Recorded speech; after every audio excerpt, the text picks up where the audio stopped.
Enseigner au niveau A0, A1, le FLE. Bonjour à tous, c'est Jérémy, bienvenue sur la chaîne Enseigner le FLE en ligne. Aujourd'hui, on va répondre à cette question. Comment enseigner le FLE au niveau A0, A1? Autrement dit, comment enseigner au niveau débutant total? Alors c'est une question très importante, une des plus challengeantes pour le professeur de FLE. Tout le monde a galéré avec ce niveau-là, même encore aujourd'hui, il y a même des professeurs confirmés qui galèrent. C'est un niveau qui est très difficile à maîtriser au départ, parce que voilà, quand l'apprenant n'a aucune référence en anglais, évidemment pas en français, c'est très très compliqué, la traduction c'est même pas une solution. Donc on va essayer de voir comment on peut pallier à ce problème, on va essayer de voir un peu tout l'éventail des possibilités. En tout cas, j'en ai déjà parlé dans plusieurs vidéos, je vais aussi vous citer les vidéos dans lesquelles j'en ai déjà parlé pour pas faire doublon, mais c'est une question qui m'a été posée par une abonnée d'ailleurs, Angela, que je remercie. Donc on va voir un petit peu tout ça dans cette vidéo. Alors Angela m'a posé la question suivante. J'ai pas de problème avec le niveau intermédiaire, niveau A2, B1, par contre, je tâtonne avec les A0, A1. J'ai l'impression de tourner en rond avec ces niveaux-là. Est-ce que vous avez des programmes ou des astuces à me recommander pour ce niveau-là? Alors on va répondre à cette question dans cette vidéo. Mais avant que cette vidéo commence, je vous invite à vous abonner à ma chaîne YouTube et surtout d'activer la cloche. Alors ça c'est très important pour moi, puisque je sors une vidéo par jour sur ma chaîne, d'accord? Et si vous n'activez pas la cloche, vous ne serez pas averti des vidéos qui sortent tous les jours sur ma chaîne. Comme vous pouvez le voir, sur ma chaîne YouTube, vous êtes au total 862 à l'heure actuelle où j'enregistre cette vidéo. Et il n'y en a que 90, c'est-à-dire 10,6% qui ont activé la cloche. C'est pas beaucoup, voilà, donc si vraiment vous voulez être averti de ces vidéos, que vous aimez les vidéos quotidiennes comme ça que je propose sur la chaîne, n'hésitez surtout pas à vous abonner et d'activer la cloche, d'accord? Laissez-moi également un like si vous aimez cette vidéo, une fois que vous l'aurez visionnée. Également, je vous invite à rejoindre ma formation gratuite, 3 jours pour se lancer en tant que prof de FLE en ligne, sans aucune expérience. Alors si vous avez envie de vous lancer en ligne, mais vous ne savez pas comment faire, vous n'avez pas d'expérience, vous avez peur de vous lancer, vous pensez qu'il y a trop d'obstacles, et vous avez envie d'être accompagné, je vous accompagne à travers cette formation. À travers 3 jours, je vous présente un plan d'action efficace pour analyser vos forces et vos faiblesses, et vous lancer sans prendre énormément de risques, mais en même temps, voilà. Qu'est-ce que je ferais si j'étais vous, si vraiment je voulais me lancer en tant que prof de FLE en partant de zéro. Si vous êtes intéressé pour cette formation, c'est le tout premier lien dans la description. N'hésitez pas, c'est une formation 100% gratuite. Alors, comment enseigner le FLE au niveau A0, A1? Ce qui va être important quand vous enseignez à ce niveau-là, c'est d'utiliser un manuel. Alors pourquoi on utilise un manuel? Je vais vous l'expliquer dans un instant. Si vous voulez avoir une petite idée des manuels, en fait des meilleurs manuels pour enseigner le FLE, j'avais fait une vidéo là-dessus. N'hésitez pas à aller la voir, ça s'appelle Top 5 des manuels de FLE. Encore une fois, je vous mets le lien dans la description. N'hésitez pas à aller voir cette vidéo. Donc j'ai vraiment donné le top 5 des meilleurs manuels de FLE selon moi. Et pour moi, un des meilleurs manuels de FLE, c'était Alter Ego. Voilà. Donc j'en parle aussi, j'avais fait une méthode complète dans une formation qui s'appelle Devenir un virtuose du FLE en ligne. Pareil, lien dans la description si vous voulez aller y jeter un œil. Alors, ce qui va être important, c'est d'utiliser un manuel à ce niveau-là, particulièrement, parce que si vous faites un cours au niveau intermédiaire, voire avancé, c'est pas indispensable d'utiliser un manuel de FLE. Par contre, si vous faites un cours au niveau débutant, ça va être très important. Pourquoi? Alors, on peut toujours arriver à se débrouiller sans. Le problème, c'est que vous allez forcément faire énormément d'erreurs. Pourquoi vous allez faire énormément d'erreurs? Parce que quand vous êtes à un niveau 0, l'étudiant n'a que très peu de vocabulaire à son actif. D'accord? Donc vous allez forcément un petit peu trop improviser, et c'est ce qu'on veut éviter de faire à ce niveau-là. Ce qu'on veut en fait au niveau débutant, c'est que tout soit minutieusement préparé et prêt à l'emploi. Parce que si on commence à trop improviser, à utiliser des mots, des verbes, des structures, des modes qui sont improvisés, ça ne sera jamais adapté à ce niveau-là. Ça sera forcément aléatoirement plus difficile que le niveau A0. D'accord? Je vais donner un exemple tout bête. Moi, quand je commençais à enseigner à ce niveau-là, je m'adressais aux apprenants en utilisant le mode subjonctif. C'était grand n'importe quoi parce que le subjonctif, c'est quelque chose qu'on voit à partir du niveau B1, voire même niveau B2. Donc, moi, je m'étais fait observer par un prof et il disait par contre, essaie quand même de ne pas utiliser le subjonctif au niveau A0. Voilà, donc, vous voyez, en fait, le problème d'improviser, c'est que ce niveau-là, il n'est pas fait ne laisse pas libre place à l'improvisation. Et même quand vous improvisez, quand vous choisissez vos mots, tout doit être contrôlé en fait. Il faut vous contrôler à ce niveau-là. C'est-à-dire qu'il faut parler très lentement, il faut que tout soit visuel, et il faut vraiment choisir des mots qui soit transparent avec l'anglais le plus possible, d'accord? Et c'est même pas c'est pas parce que vous choisissez des mots transparents avec l'anglais qu'ils vont forcément comprendre. Il va falloir accompagner ça de visuels, d'images, de faire des gestes, de dessiner, etc., etc. Donc ça reste quand même un niveau assez difficile. Par contre, on peut simplifier la pédagogie à ce niveau-là en préparant un maximum son cours, d'accord? Donc l'intérêt aussi d'utiliser un manuel, c'est que il va y avoir une progression intéressante pour l'apprenant, une progression thématique. Donc on va avoir du vocabulaire, et puis l'apprenant il va construire son vocabulaire à partir de ce qu'il a vu juste avant.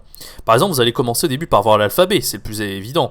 Souvent, on vous dit qu'est-ce qu'il faut faire quand on commence niveau A0 ? Oh, bah on va commencer à faire les présentations. Bah non, c'est trop tôt. Il faut que l'apprenant il voit l'alphabet, il faut qu'il puisse dire A, B, C, D, E, qu'il sache prononcer les phonèmes, etc., etc. D'accord ? Ensuite, vous allez voir les formules de politesse, nationalité, les pays, etc. Et là, vous allez construire par rapport à ce que l'apprenant il connaît. Par exemple, quand vous allez apprendre les chiffres un peu plus tard, ensuite, il y aura les adresses postale, donc l'apprenant il dira voilà j'habite à telle rue, le 34 rue blablabla, parce qu'il aura vu le chiffre 34 quand vous avez vu les nombres, après il y a les numéros de téléphone, etc., etc. Donc en fait vous construisez ce que vous avez vu précédemment avec le cours qui vient juste après. C'est pour ça que le manuel est puissant. C'est pas à vous, enfin à moins que vous soyez vraiment un concepteur pédagogique très expérimenté, etc. C'est un boulot d'une équipe complète de créer un manuel en fait. Et ils ont tous fait ça pour vous simplifier la vie. Pour qu'il y ait cette histoire de progression, de vocabulaire, etc., etc. Donc pourquoi s'en priver ? Si c'est à vous si vous souhaitez faire des cours par vous-même sans utiliser un manuel niveau A0, il va falloir faire énormément de recherches, il va falloir vraiment que ça rentre dans les clous et que ça soit vraiment du vocabulaire adapté à ce niveau-là. Donc vous voyez que c'est bien plus difficile que ça ne le paraît. D'accord ? Et il y a vraiment de fortes chances, encore une fois, que vous fassiez un maximum d'erreurs si vous n'utilisez pas un manuel à ce niveau-là. Donc moi je recommande réellement le manuel au niveau A0, A1. D'accord ? Alors il y a un autre problème en fait par contre, c'est que je viens de parler en fait de la nécessité que l'apprenant il construise à partir de ce qu'il a vu déjà. Alors heureusement grâce au manuel, tout est déjà dedans, donc l'apprenant il peut se procurer le manuel éventuellement, il peut aussi l'acheter, vous pouvez lui envoyer des visuels, des PowerPoint, des PDF, etc. Mais c'est pas pour ça que l'apprenant il va mémoriser tout le vocabulaire. Alors pour ça, il y a vraiment quelque chose qui va être important à ce niveau-là, pour que l'apprenant il puisse progresser sur le long terme. Il va vraiment falloir que vous pensiez au long terme de l'apprenant. Parce que le court terme, c'est, bon ok, il va mémoriser sur le moment, mais le lendemain, dans 48 heures, dans une semaine, il aura oublié tout le vocabulaire qu'il aura vu. Alors pour ça, comment faire ? Ce qui va être important, c'est que l'apprenant, en fait, il révise en autonomie, en dehors de vos cours, le vocabulaire. Alors là vraiment, ça peut paraître bateau ce que je vous dis, mais la plupart des apprenants, qu'est-ce qu'ils vont faire ? Ils vont faire quelque chose de très scolaire, c'est qu'ils vont utiliser un cahier. D'accord ? Ils vont prendre des notes dans un cahier, dans un agenda, peu importe. Et ça, c'est quelque chose de très scolaire, non seulement un petit peu ennuyeux, scolaire, mais en plus de très fastidieux. Donc l'apprenant, il va noter tout son vocabulaire dedans. À chaque fois qu'il va devoir, pour le prochain cours, réviser, il va devoir mettre son nez dedans. Et ça va lui rappeler vraiment les mauvais souvenirs des bancs de l'école, du lycée, de l'université, etc. Et moi, voilà, ce que je vous conseille en fait de faire, c'est de ne pas recommander cette méthode que l'apprenant va faire par défaut. Et il n'y a que très peu d'apprenants qui vont utiliser ce qu'on appelle le SRS, c'est-à-dire le système de répétition espacée. Alors c'est pourtant le plus important et le plus efficace pour apprendre une langue. Donc il va falloir vraiment donner un plan d'action à l'apprenant et lui dire qu'il va falloir qu'il révise ses mots à partir d'une application mobile de SRS. Alors, il y en a deux pour ça, les deux meilleurs c'est Anki et Mosalingua. Moi j'ai fait une formation complète où je vous apprends à utiliser ces deux outils. Il y a même des tutoriaux sur ma chaîne YouTube, j'avais fait un tutoriel sur Mosalingua, mais je vous apprends comment configurer Anki dans cette formation. Bon, si vous êtes intéressé, je vous mets également le lien dans la description, et j'avais fait une vidéo qui s'appelle la solution à l'oubli en classe de FLE, il n'y a pas si longtemps. Pareil, je vous mets également le lien dans la description. Cette vidéo-là va vous donner en fait l'idée de plan d'action pour votre apprenant, de comment il va se servir de ces applications pour réviser d'un cours à l'autre et pour ne pas oublier ce que vous allez lui apprendre en classe de FLE. Donc, voilà, donc vraiment pas négliger cet aspect long terme pour l'apprenant, parce que sur le court terme c'est bien, il va être content, il va progresser avec vous, vous avez votre cours bien préparé, etc.